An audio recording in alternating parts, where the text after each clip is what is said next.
El Filibusterismo, Kabanata 14, sa bahay ng mga mag-aaral. Ang tahanan ni Makaraig ay malaki. Mayroon itong ikalawang palapag.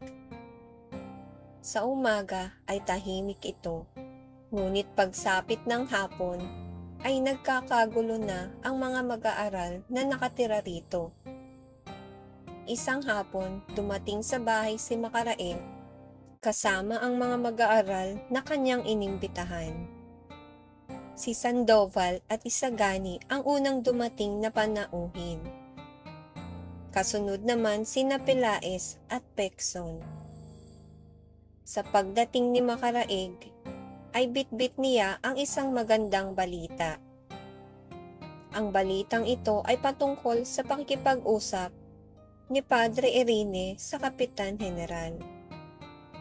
Kaakibat nito ang balitang pagtutol ni Don Custodio sa planong pagpapatayo ng Akademya ng Wikang Kastila.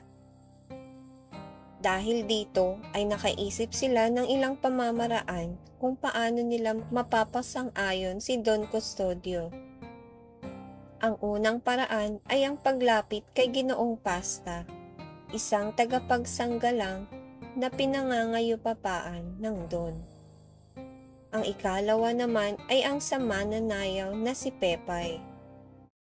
Napagkasundoan nila na ang unang lapitan at kausapin ay si Ginoong Pasta dahil ani kay Isagani ay dapat na maging kagalang-galang ang kapamaraan ng kanilang gagawin.